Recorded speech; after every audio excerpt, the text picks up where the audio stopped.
Alright, it's that time of year again. This is going to be my top 5 favourite albums of 2023. And just a little spoiler for you in there, just so there aren't any expectations. Sleep Token, Take Me Back to Eden will not be in this list. I'm sorry.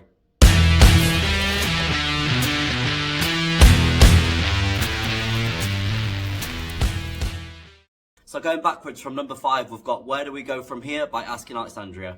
So I know this band have had a pretty substantial decline in popularity over the last few years. Kind of with each album release, they've seemed to just decline in popularity, and they're really not what the younger internet generation are listening to as much these days. They don't quite grab people the same way they did a few years ago, and it's kind of sad to see that. As someone who's been a fan of them since like 2011, 2012, when they were at the absolute peak of their career, 2013 especially with From Death to Destiny, it's sad to see a band decline so much in popularity, but this does happen quite a lot. I liked the previous couple of albums enough. I really liked Asking Alexandria 5. Absolutely loved The Black with Dennis. I would say, if you've completely given up on this band, if you're not a fan of them anymore, I would still recommend checking this album out. This album is really good. It just has some really great, catchy rock and roll songs. If you go into this with no expectations of looking for a really heavy band, and this album does have a bit of everything in there for me, I think, and I would completely recommend checking this one out if you've given up on them. Singles Let Go and Dark Void are they're really, really good songs, really catchy. Let Go especially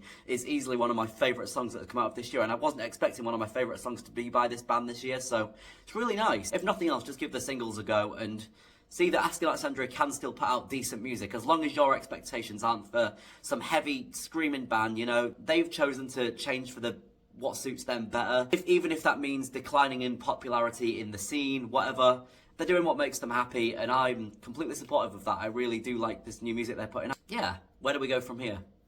At number 4, we've got Intellectual Property by Waterparks. Now, Waterparks are a band that I've just grown to love more and more in the last few years. They're exactly what I like in music. I've been saying this for a while now. They started off as this little pop-punk band, and it didn't really grab my attention that much with the first album, maybe not even the second one as much, really, but with each one, they've just become more experimental, more just using different sounds, different effects, They're just really good. I don't really know how to say this because I'm not a musical terms guy. Like, I don't play any instruments or anything, so, you know, I can't really explain it, but they're just really experimental, and I love that. They're just really creative, and their songs are just catchy as hell, and that is just what I want in a band. This album is basically just more of that. It's catchy as hell. Got a collaboration with Black Bear in there, which I like him as well. If you like the last couple of Waterparks albums, chances are you're going to like this one as well. This band are always a good time and always uplift my mood when I need it most. So, yeah, check out Waterparks.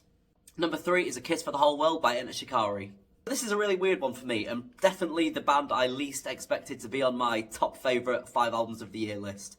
Mostly because I've not ever been a massive Enter Shikari fan. I used to really not like them. Then I went to kind of like them during the 2020-21 era, when their last album came out. Around then I was listening to that a lot in lockdown, and I think I like this album quite a lot more than that one. Most of the songs on this album are also fairly decent, and it's just more Shikari bangers, really. It's what they do best, and they've not really changed how they sound that much. I guess there's a lot less screaming in their songs than there used to be, but I'd say this album is certainly better than the last couple that have come out. Bloodshot, Please Set Me on Fire, It Hurts, and A Kiss for the Whole World, the actual single. Really, really good. All really strong singles. I'm obsessed with these. Again, these are some of my most played songs of the entire year, and I would never have expected that last year or any year before that, because, yeah, I've just never been a massive fan of this band, but now I am, and I really can't wait to finally be able to see them live at some point. At number 2, it's the massive return of Pierce the Veil with The Jaws of Life. I think anyone who considers themselves an emo kid from back in the day or an elder emo now was very happy to see Pierce the Veil come back last year with their brand new singles Past the Nirvana and Emergency Contact, and then the rest of the album came out earlier this year, and I fell in love with it. I really wasn't expecting to like this album as much as I did.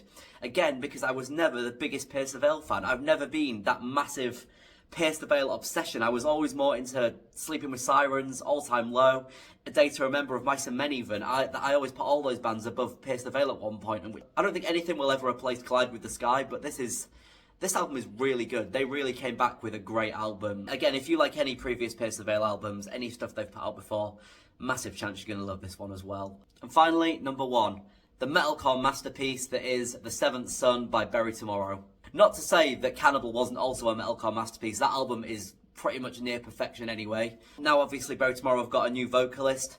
I always forget his name. I've still not fully learned his name, even though I've seen them multiple times now. I've seen them play these songs with him.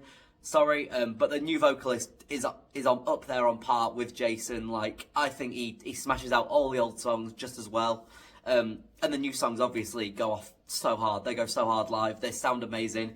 Death, Life, Abandon Us, Begin Again, Heretic featuring Loz Taylor from While She Sleeps. There are so many bangers on this album. Danny Winter Bates sounds absolutely incredible. The way his voice sounds live and on this album, it's just something else. It's something special. He really does have a talent. It's definitely been the album that I've listened to the most on repeat this year.